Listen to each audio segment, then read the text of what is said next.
Amén. Hoy quería compartir una palabra que Dios estaba hablando esta semana en mi corazón y un poco Verónica fue cuando Verónica no sabe qué iba a predicar, pero estaba justo orando y hablando acerca más o menos de lo mismo. Así que es como una confirmación de Dios de que era el mensaje para este tiempo. Durante los últimos 33 años, en el Museo Isabella Stewart Gardner de Boston, ha mantenido 13 marcos que están vacíos en ese museo. Uno diría, ¿por qué mantendría un museo 13 marcos que están vacíos? Y es porque en el año 1990, 2 personas se vistieron de policías y entraron al museo, redujeron a los guardias de seguridad y se robaron 13 pinturas de las más importantes, una de las más importantes que había en ese momento. Pinturas de Rembrandt, pinturas de artistas famosos, y esos hasta el día de hoy no se han encontrado. Y es por eso que han decidido dejar los marcos vacíos, como para recordar lo que pasó. Esas pinturas tienen un valor incalculable y hay una pintura en particular que se llama La tormenta en el mar de Galilea, que fue pintada por Rembrandt. Y uno se preguntará, ¿qué tiene que ver Rembrandt con lo que voy a hablar? Porque justo esta imagen que está ahí, justo es la ilustración del mensaje que voy a hablar hoy, que está en el libro de Marcos 4, el evento famoso donde Jesús calma la tormenta. Y es esto lo que la pintura de Rembrandt quiere mostrar. Es el momento donde Jesús está en el barco y se levanta la tormenta y Él obra en ese momento. Para darles un poco de contexto, Jesús ha estado predicando todo el día. Mañana, mediodía, tarde, y se ha hecho de noche. Les ha estado contando a sus discípulos y a los que estaban ahí al lado acerca del reino de Dios, acerca de la fe como un grano de mostaza. Y llega el momento donde ya se empieza a hacer un poco de noche. Así que Jesús dice a sus discípulos, crucemos al otro lado. Él ha estado predicando en una barca para que todos lo escuchen, ha estado hablando a los que estaban ahí, así que le dice a sus discípulos, hey, se hace de noche, crucemos al otro lado. Así que dejaron a la multitud y se lo llevaron en la barca donde estaba. También lo acompañaban otras barcas.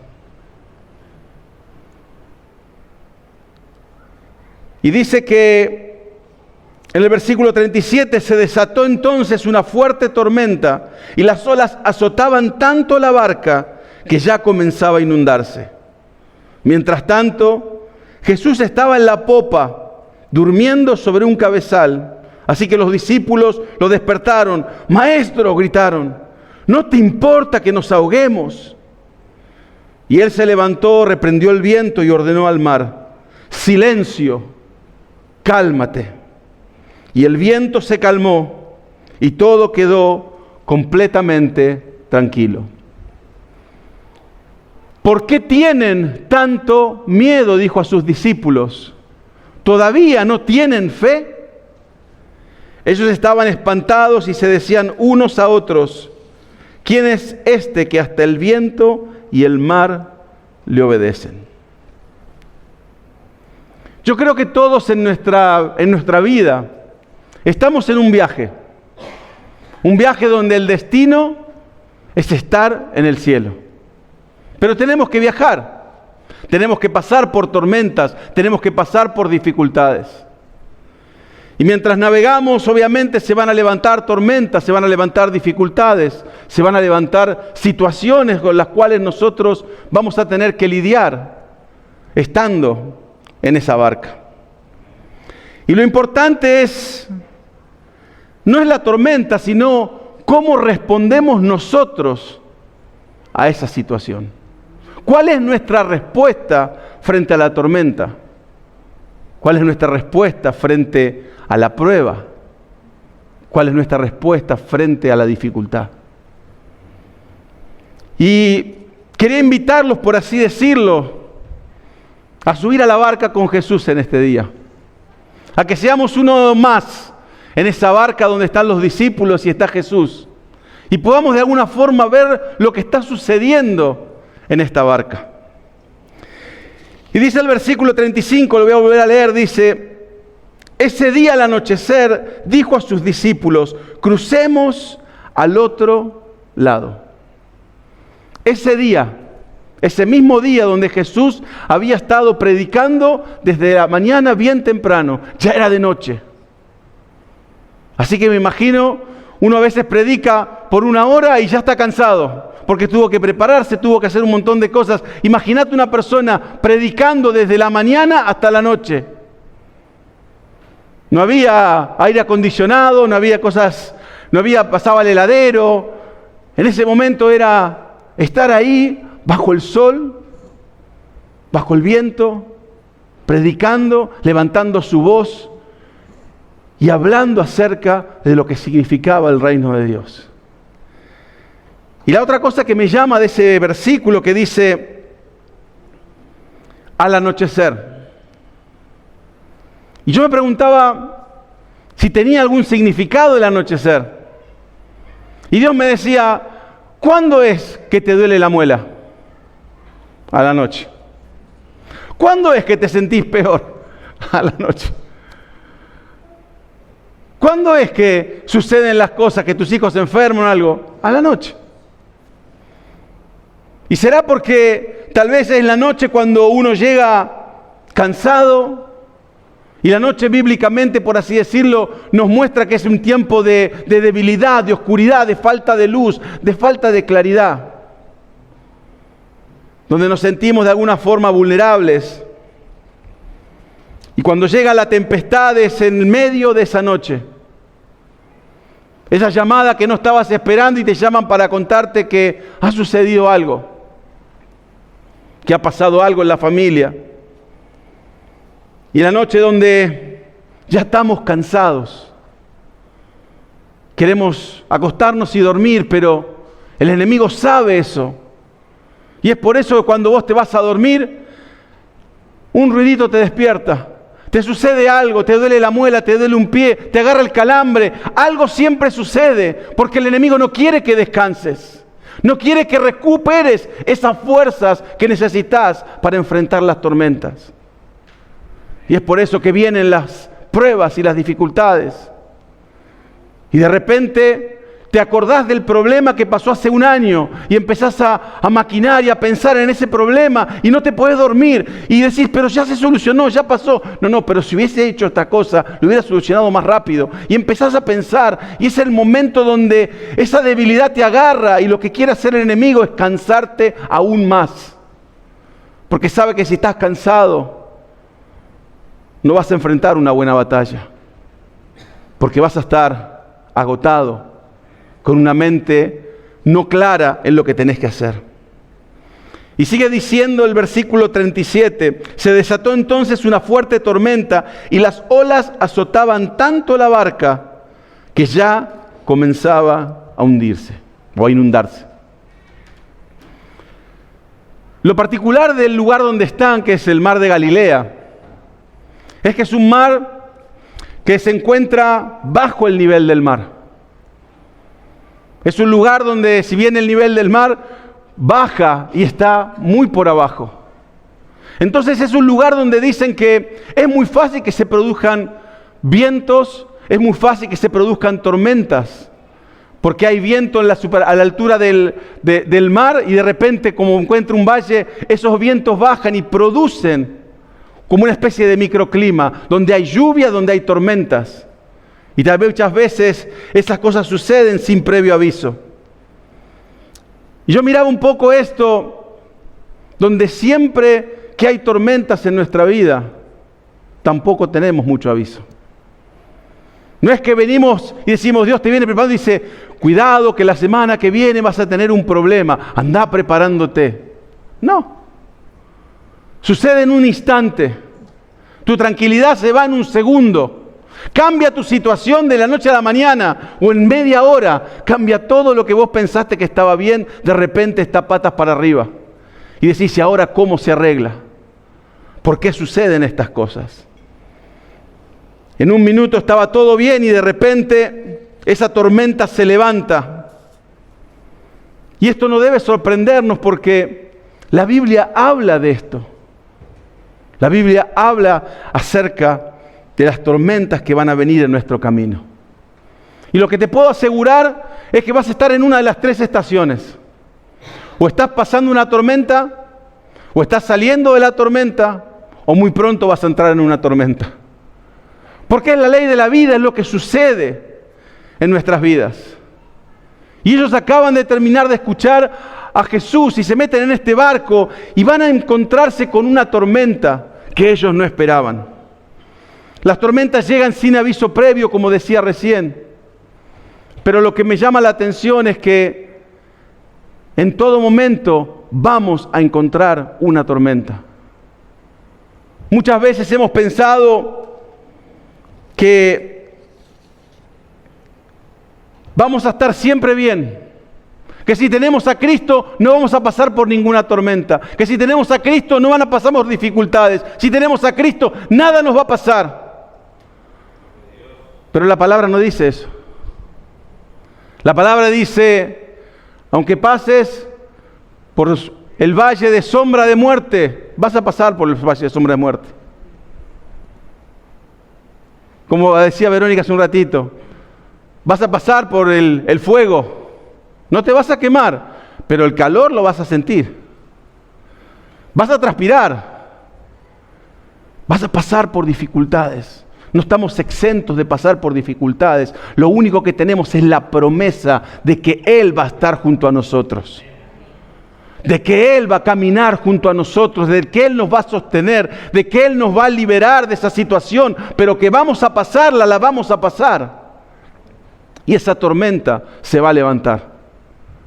Esa tormenta va a venir en contra de nosotros. Por mucho tiempo, yo escuché muchas veces, entrando a la iglesia evangélica, por así decirlo, casi unos 20 y pico años atrás, parecía que si uno tenía un problema, seguramente no estabas caminando con Dios. Si tenías un problema, algo habrás hecho. Anda a tu casa y haz un examen de conciencia porque algo te mandaste. Y yo me preguntaba, o mirando un poco la situación, ¿no? Estos hombres están pasando por una tormenta y están haciéndolo a la orden de Jesús. Ellos nos dijeron, nos vamos al otro lado. Jesús fue el que le dio la orden, vamos al otro lado. Ellos estaban siendo fieles a Jesús, haciendo y cumpliendo la orden de Jesús, pero sin embargo hay una tormenta. Y muchas veces nosotros vamos a enfrentar tormentas haciendo la voluntad de Dios, siendo obedientes a Él, porque vamos a pasar por el fuego. O estos chicos que terminaron en el horno no estaban haciendo la voluntad de Dios. Ellos estaban convencidos de que no tenían que postrarse ante otro Dios, y es por eso que el rey de Nabucodonosor decide meterlos en un horno. Pero ellos estaban siguiendo, amando a Dios y poniendo a Dios en primer lugar. Estos discípulos estaban ayudando a su ministerio. Estaban hablando acerca de Jesús a otros. Muchos de ellos tuvieron que dejar todo para seguirlo a Jesús. Pero sin embargo se encuentran en este momento en un barco en medio de una tormenta donde tienen miedo. Y muchas veces no pensamos que si las cosas salen mal o si tenemos problemas o dificultades es porque no estamos con Cristo. Eso te lo dejo a vos. Es un examen de conciencia tuyo. Pero si vos estás con Cristo no significa que no vas a tener problemas. Me acuerdo a la vuelta de mi casa cuando era chico, había un cine y de repente el cine se convirtió en iglesia.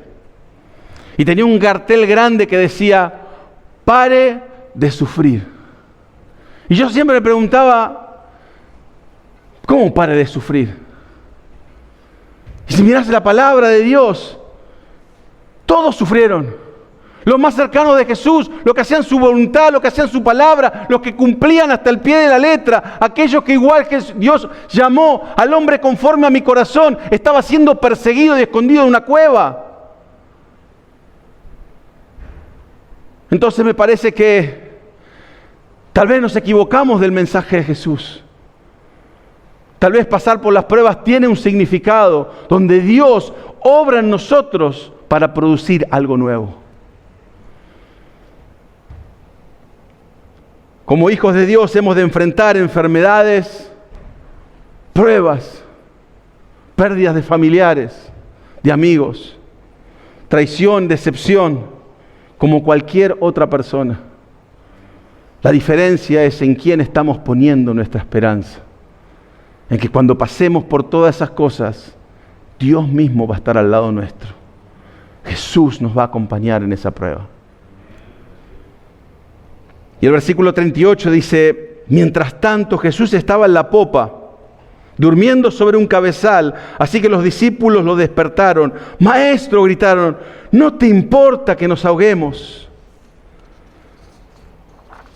Lo que me llama un poco la atención primero es la humanidad de Jesús. Estaba cansado. Predicó todo el día. Debía estar con la garganta que ya no quería hablar con nadie, así que me imagino que cuando puso la cabeza en ese cabezal se habrá quedado dormido, obviamente. Pero estaba agotado. Y como toda prueba que muchas veces enfrentamos, se llama prueba por algo. Jesús, como dije hace un rato, había estado predicando acerca de tener la fe como un grano de mostaza. Le estaba hablando acerca de la fe y explicándose a sus discípulos acerca de la fe. Yo me imagino que en este momento, tal vez Jesús estaba dormido o capaz se estaba haciendo el dormido. Pero debe haber dicho, vino la tormenta, a ver si entendieron algo los muchachos. No les dijo, como hacían en la escuela, ¿no? Saquen una hoja, hoy prueba sorpresa. Pero yo me imagino que esta tormenta para ellos era una prueba sorpresa. Vamos a ver si lo que acabo de predicar todo el día, mañana, tarde y noche, vamos a ver si ustedes lo pudieron entender. Porque él explicaba las parábolas, entonces decía, bueno, vamos a ver si lo pueden entender. Y como toda prueba, el maestro tiene que hacer silencio. En las pruebas el maestro no habla, el maestro se parece callado. Y yo me acuerdo cuando era chico, le daba una prueba, le decía, profesor, ¿le puedo hacer una pregunta? No, no puedo hacer ninguna pregunta. Ponga lo que sabe. Haga lo que aprendió. Y yo creo que ese momento es el momento definitivo donde los discípulos tienen que decir, bueno, ¿qué vamos a hacer? ¿Qué aprendimos de lo que el maestro nos estuvo diciendo toda la tarde? Hasta recién estaba predicándonos. Y se quedó dormido. Y una cosa que me llama la atención es que ellos, dice el versículo, dice, maestro, porque estaba dormido, ¿no? No te importa que nos ahoguemos. Esos mismos que hoy le reclaman a Jesús que el maestro está dormido,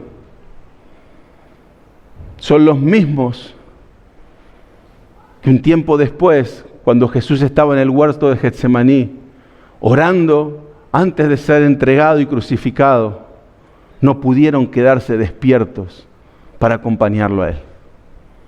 Y Jesús los despierta 2 veces y le dice, despiértense, acompáñenme en oración, estén orando conmigo. Y se dan la media vuelta y siguen durmiendo. Y hoy le están reclamando al maestro que él está durmiendo. Y yo me preguntaba cuántas veces nosotros le hemos reclamado a Dios cosas. ¿Cuántas veces le hemos exigido a Dios que sea fiel cuando nosotros no somos fieles? ¿Cuántas veces hemos venido con la palabra y hemos dicho, tu palabra dice, y el Señor te mira y te dice, y vos me dijiste que me ibas a servir? Vos me dijiste que me ponías en primer lugar. Pero esa parte nos olvidamos. Solamente nos acordamos lo que Él dijo. Al igual que estos hombres vienen a pedirle a Jesús que se despierte, ¿no te das cuenta que nos morimos, nos estamos muriendo? Pero cuando Él estaba por morir, ellos se dieron la media vuelta y siguieron durmiendo. Le exigimos a Dios que cumpla su palabra cuando nosotros no somos capaces de honrar la nuestra. No somos capaces de honrar lo que le prometimos. He escuchado un montón de gente, Señor, si me sanás, te juro que te voy a servir. Y viene la sanidad y desaparecen. Señor, si haces este milagro, yo te juro que voy a dar todo para vos. Mi tiempo, mi vida. Y Dios hace la obra y después, años después, pareciera que no hubiera pasado nada. He escuchado gente y he visto gente que te dicen, Dios me dio una segunda oportunidad. ¿Y qué hiciste con la segunda oportunidad? Nada. Me la dio y la estoy malgastando de vuelta. ¿Y dónde está nuestro compromiso con Dios, nuestra búsqueda de Dios, nuestro honrar nuestra palabra frente a Dios? Así que la palabra dice, así que los discípulos lo despertaron. Maestro, gritaron, ¿no te importa que nos ahoguemos? Marcos es el que escribe este relato, pero también está en Lucas y en Mateo. Pero según los historiadores dicen que Marcos escribe dictado por Pedro, que Pedro supuestamente estaba en la barca con Jesús. Así que es como un relato de primera persona casi. El que está escribiendo es Marcos, pero está escuchando lo que Pedro le está diciendo. Y Lucas, mirá lo que dice, maestro, maestro, nos vamos a ahogar. Y en Mateo dice, Señor, gritaron, sálvanos que nos vamos a ahogar. Hay una desesperación por estos muchachos de que se van a morir y parece que a Dios no le importa. Y muchas veces cuando pasamos por pruebas y dificultades nos pasa lo mismo. Venimos, Señor, ¿no te das cuenta que me está pasando esto? Como si al Señor no le importara, como si Él estuviera durmiendo, como si Él estuviera más ocupado en otras cosas. Y venimos a Él a pedirle que se mueva. Una de las cosas que yo miraba en ese cuadro de Rembrandt, que me fascina de esa pintura, si se dan cuenta, ahí están los discípulos y está Jesús en ese barco. Pero hay una parte que me llama la atención, que Rembrandt podría haber pintado el cuadro Jesús aquietando las olas, con toda su majestad. Pero elige pintar un cuadro donde hay desesperación, en el medio de la tormenta, en el medio de lo que está sucediendo. Quiere capturar esa parte por algo. Hay una parte que si la ven, pareciera que estuviera más iluminada. ¿Sí? Esos son Pedro, asumo yo, Pedro, Santiago, Juan, Andrés y Felipe. Y me preguntarán ¿por qué? Porque ellos eran los pescadores. Ellos eran hombres de mar, ellos sabían lo que estaban haciendo. Y si mirás el cuadro, son los únicos que están haciendo algo. Están tratando de llevar a puerto ese barco. Están haciendo algo. Están cumpliendo la orden de Jesús. No importa lo que tenga que enfrentar. Están enfrentando una tormenta y están clavados ahí, izando velas, bajándolas, moviendo los mástiles. Lo que tengan que hacer para cumplir la orden de Jesús. No van a ser detenidos por una situación. No van a ser detenidos porque, ay, me siento mal, tengo miedo, me voy a ahogar. No, hay un trabajo que hacer. Hay una orden que Dios dio. Hay una orden que Jesús les dijo. Vamos al otro lado. Y para ellos no hay negocio. Esto no se negocia. Si Dios lo dijo, lo voy a cumplir. Si Dios me lo mandó, yo lo voy a hacer. No importa la situación. No importa lo que estoy enfrentando. Y muchas veces nos olvidamos que cuando Dios nos da una orden, problemas van a salir. Dificultades van a levantarse enfrente nuestro. Pero ahí va a estar la respuesta a lo que le decía antes. No importa lo que vas a enfrentar. Lo que importa es tu respuesta hacia lo que se va a levantar frente a vos. Estos 5 muchachos, Pedro, Santiago, Juan, Andrés y Felipe, están haciendo la obra que Jesús les mandó. Y en la parte que Rembrandt pone como si tuviese un spotlight, ¿no? Un foco diciendo, miren esta parte, es la importante. Acuérdense, son 5. Y les digo que son 5 porque hay algo que está en ese cuadro. Así que el cuadro lo podemos seguir mirando y hay una persona sola que está en la parte de atrás del barco. Algunos dicen que está haciendo fuerza. Yo lo veo, parece que está dormido o está resignado. Está intentando gobernar ese barco solo. Y pareciera que no tiene ni ganas de gobernar ese barco. Muchas veces nos sentimos así, tratando de llevar nosotros la dirección, tratando de llevar el timón nosotros, tratando de hacer las cosas a nuestra manera, en vez de realmente buscar a aquellos que tienen la misma carga, el mismo propósito, la misma orden de Dios y unirnos como iglesia a cumplir el propósito de Dios. Después hay otra toma de ese cuadro. Y ahí vemos a 2 discípulos que están hablando con Jesús y uno le parece que lo tuviera agarrado en la solapa. De acá no me suelto, porque la duda no me suelto haber dicho. Y está aferrado a Jesús con todas sus fuerzas. Vemos a uno, no sé si se ve bien, ¿sí? Vemos a uno que está arrodillado a los pies de Jesús, que calculo que debe estar orando, pidiendo misericordia, que se calme, que pase algo, por así decirlo. Hay otro que está al borde del barco, parece que está mareado, así que está vomitando. ¿Sí? Y hay uno que está como de blanco, donde diríamos está resignado, está esperando y bueno, hasta acá llegamos. No tiene nada, ni siquiera está enfrentando a Jesús, ni siquiera está escuchando la voz del Maestro, ni siquiera está tratando de ayudar, está resignado a lo que ha de venir.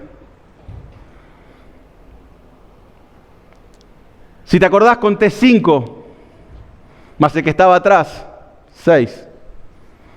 Contás los que están ahí, te sobra un discípulo.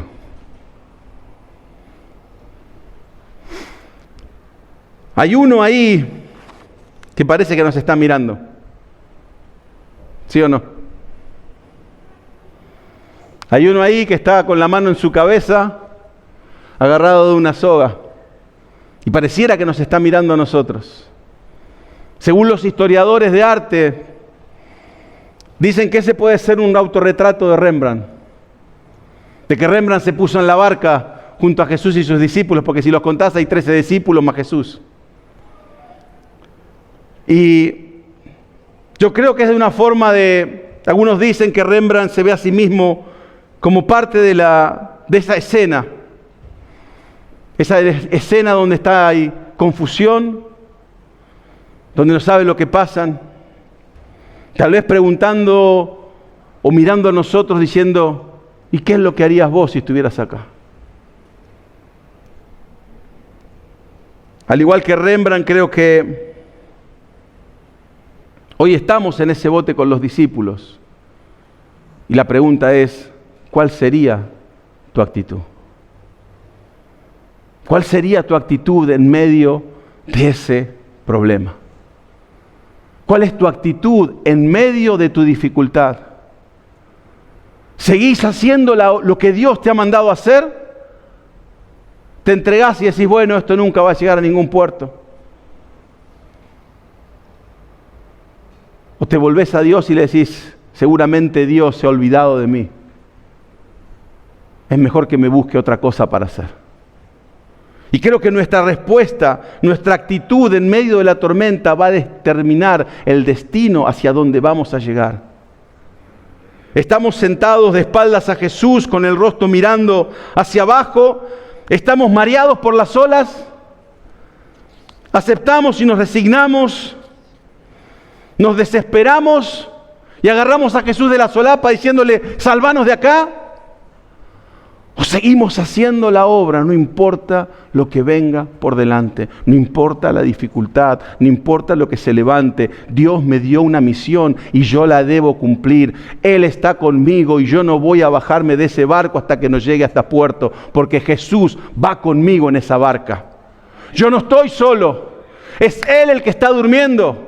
Y me dio una misión, me dio una palabra y me dijo, andá y llévanos al otro lado. Muchas veces nosotros nos desanimamos porque las situaciones no suceden como nosotros esperamos. ¿Y quién dijo que iba a ser como nosotros esperamos? Dios nos llama a ser fieles a Él, a creer en su palabra, a movernos en fe. Y cuando uno empieza a moverse, cuando uno empieza a andar, lo que venga, sabes que Dios está de tu lado. Dios va con vos en la barca. Y no hay nada que te pueda detener. Si haces la voluntad de Él, si seguís su mandato. Y le preguntan a Jesús, Maestro, ¿no te importa que nos ahoguemos?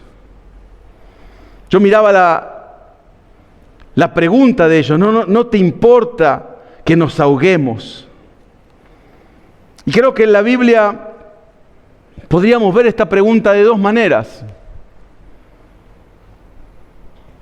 Una pregunta donde no te importa es preguntarle en acusación.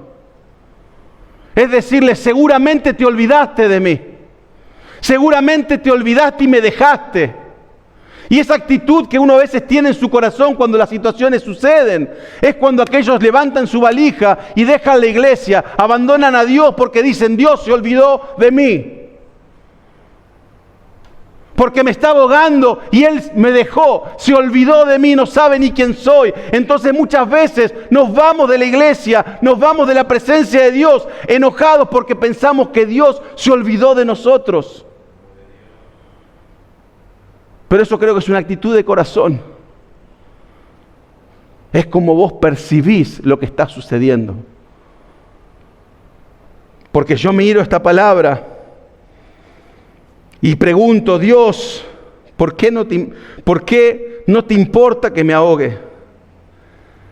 ¿Sabes que si mirás los salmos está lleno de estas contestaciones y estas palabras? El Salmo 44 dice, despierta, Señor, ¿por qué duermes? Levántate, no te alejes para siempre. ¿Por qué te escondes de nosotros? ¿Por qué te olvidas de la opresión que sufrimos? Los salmos están llenos de personas que abren su corazón a Dios y le dicen a Él cómo se sienten. David hacía eso, escribía un salmo y decía, mis enemigos y mis angustiadores están contra mí, vienen contra mí, estoy solo, estoy rodeado, estoy abandonado. Pareciera que te has olvidado de mí. Y de repente el salmo se da vuelta y dice, pero el Señor me levantará. El Señor me restaurará. El Señor va a pelear mi batalla. Porque una cosa es venir a Dios y hablar lo que hay en tu corazón y decirle, Señor, hasta el mismo Jesús le dijo a Dios, Padre, ¿por qué me has abandonado? Pero él sabía que había una promesa, sabía que había un plan. Y sabiendo todo eso, él abrió su corazón a su Padre. Cuando nosotros pasamos por pruebas y dificultades, cuando gritamos, no te importa que me esté ahogando, ¿cuál es tu corazón? ¿Es reclamarle a Dios lo que está sucediendo o es venir a Dios y decirle, me siento sin fuerzas, ya no puedo más? Pero vos sos mi fuerza, vos sos mi estardante, sos el que me levanta mi cabeza, el que pelea mi batalla. En ti confío, en ti pongo mi fe. Es la misma frase, pero el corazón es distinto. Dios mira el corazón de una persona y Dios sabe lo que hay en un corazón. Cuando uno viene a quejarse, como decimos a veces, uno no se puede quejar a Dios. Pero a veces uno tiene y viene con ese deseo de quejarse a Dios, porque no quiere esconderle nada. Si Dios ya lo sabe, Dios sabe todo lo que hay en tu corazón. No es que vos le decir, estoy angustiado. Uy, dice Dios, no me di cuenta. Siento que me abandonaste. ¿Cuándo? Yo no fui. Dios sabe todo lo que hay en tu corazón. Pero esa frase depende del corazón del cual sale. Uno puede decirle a Dios, ¿por qué me has abandonado? Con un corazón de amor y decirle, yo sé que vos me vas a sacar. Yo sé que aunque me siento abandonado, solo, donde siento que no hay nada más para hacer, yo sé que tu presencia sigue a mi lado. Y ese es el corazón que Dios busca. Ese es el corazón que deberíamos tener hacia Dios. Porque digo, siempre tormentas va a haber, siempre vamos a pasar por dificultades. Pero lo que importa es el corazón por el cual usamos nosotros nuestra fe en Dios. Pasamos por pruebas, sí vamos a pasar. Pero cómo las vamos a pasar va a estar determinado en nosotros mismos.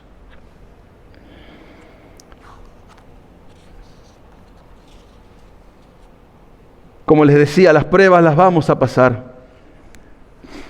Y podamos pasar por el valle de sombra de muerte quejándonos que estamos ahí. O podemos pasar y declarar que su presencia está junto a nosotros. Esa es la diferencia. Esa es la diferencia entre alguien que conoce a Dios y alguien que viene por lo que Dios le puede dar. Y cuando Dios no te da lo que te puede dar, y bueno, agarro las valijas y me voy a otro lugar. Pero cuando uno conoce el corazón de Dios y uno sabe, como dice la palabra, pensamientos de bien y no de mal tengo para vos. Cuando vos tenés a alguien bien cercano a vos y vienen y te dicen algo mal que dijo esa persona de vos, ¿qué decís? Yo a esa persona la conozco. Es mi amigo. Compartimos tiempo juntos, yo conozco toda su intimidad, él conoce toda la mía. Él no puede decir esa cosa. Él nunca diría eso. Conocés a Dios para poder decir, Dios nunca me dejaría. Dios nunca me abandonaría. Él siempre va a estar ahí. Siempre me va a sostener. Y por eso vas a poder abrir tu corazón y decirle, hoy me abandonaste, Señor. Hoy me siento que estoy solo y siento que estoy peleando solo. Pero yo sé que estás ahí. Yo sé que tú estás obrando. Yo sé que te estás moviendo y no te veo, pero yo sé que estás ahí. Esa es la diferencia de un corazón que busca a Dios, que ama a Dios, y aquel que se queja nada más por quejarse. El versículo 39, ya terminando, dice, Él se levantó, reprendió el viento y ordenó al mar, silencio, cálmate. Y el viento se calmó y todo quedó completamente tranquilo. Jesús tiene el poder y la autoridad para calmar el viento, para calmar el agua. Y después dice, en el versículo 40, ¿por qué tienen tanto miedo? dijo a sus discípulos: ¿todavía no tienen fe? Tener fe en Dios, tener nuestra esperanza en Él, saca todo temor.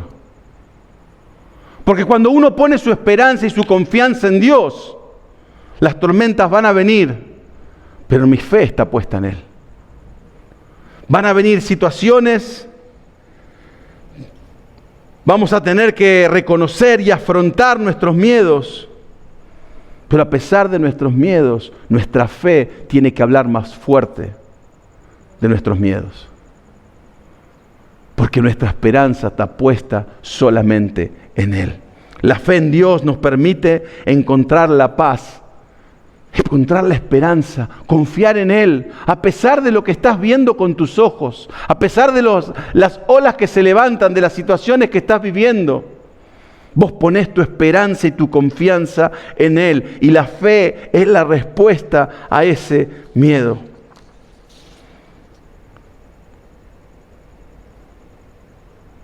Y yo me preguntaba, ¿qué hubiera pasado si estos discípulos hubieran aplicado la fe del grano de mostaza?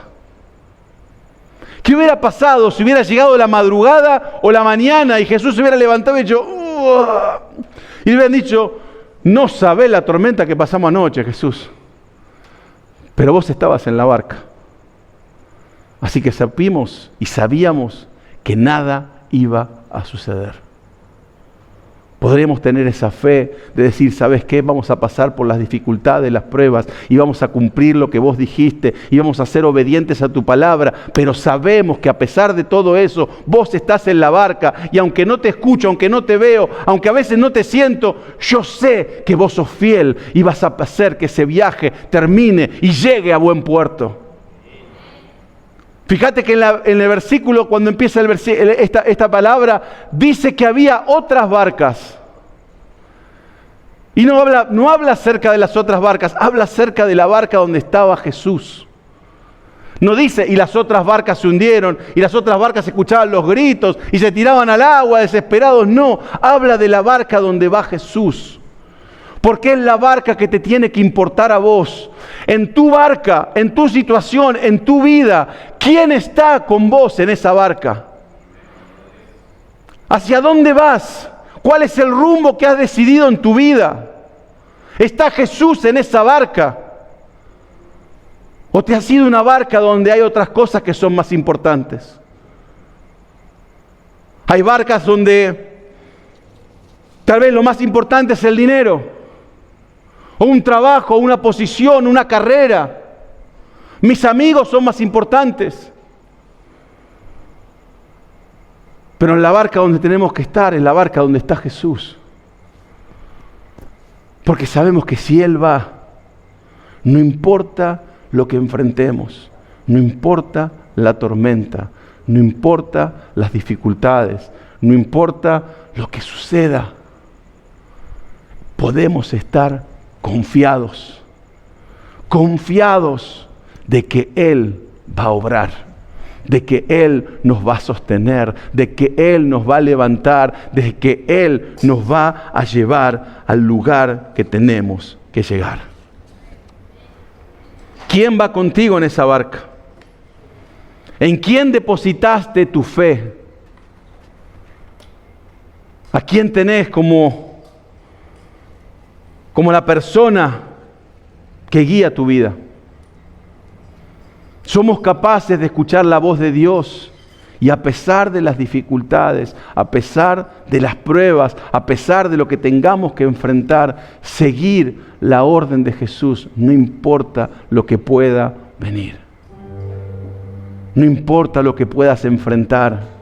Seguí adelante, seguí creyendo, seguí clamando, seguí buscando, y vas a ver como en el medio de la tormenta vas a ver situaciones donde decís, yo no veo nada, yo no veo la tierra, yo no veo la otra orilla, ni siquiera veo el agua, no veo lo que Él prometió, pero seguí confiando, aferrado a Él. Si Él está en tu barco y vas a llegar a buen puerto. Las situaciones que enfrentás en este momento, ¿sabes una cosa? No van a ser para siempre. Dios es eterno. Él es eterno. Para ellos fue una noche. Tal vez la tormenta que estás pasando será una noche. Pero en esa noche sabes y estás seguro que Jesús está a tu lado. Te acompaña, te guarda, te cuida, te levanta, te fortalece. No dudes de su presencia. No dudes de que Él está en ese lugar.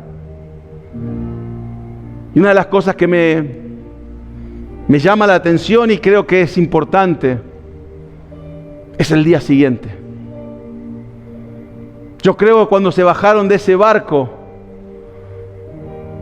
después de esa tormenta, no fueron los mismos que se subieron al otro lado. Y cuando uno pasa por las tormentas y las dificultades, te aseguro que no salís de la misma forma.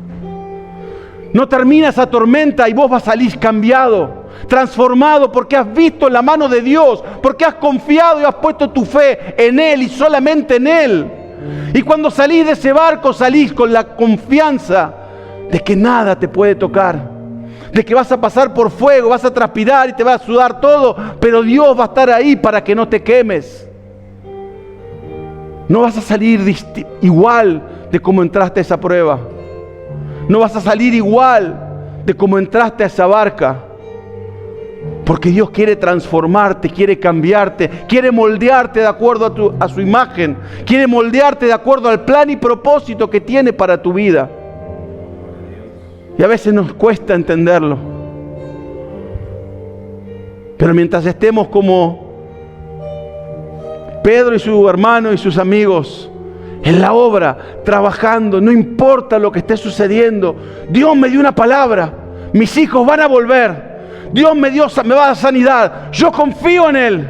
Y seguís trabajando y escuchando su palabra y haciendo su obra en medio de los problemas, en medio de las dificultades. Vas a salir distinto de cómo entraste a esa barca. Porque Él está obrando, Él está transformando tu vida. Y Él está cambiando tu destino.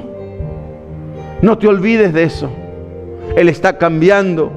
Esa tormenta que estás pasando, que pasaste o que vas a pasar, va a transformar tu vida, para bien o para mal. La decisión está en vos. La decisión está en vos, cómo vas a salir al otro lado de esa tormenta. Pero tenés seguro que Jesús, si lo has puesto en esa barca, si le has dado el lugar que le corresponde, Él va a estar ahí. Amén. Espero que Dios haya hablado a tu corazón a través de este mensaje. Si estás en Sydney, te invitamos a que te acerques para que seas parte de nuestra comunidad. Queremos conocerte, queremos poder compartir un tiempo juntos. Si estás fuera de Sydney, te aliento a que busques una iglesia cerca de donde estés, para que realmente puedas descubrir el plan y propósito que Dios tiene preparado para vos. Te esperamos el sábado que viene para poder escuchar lo que Dios tiene preparado para tu vida.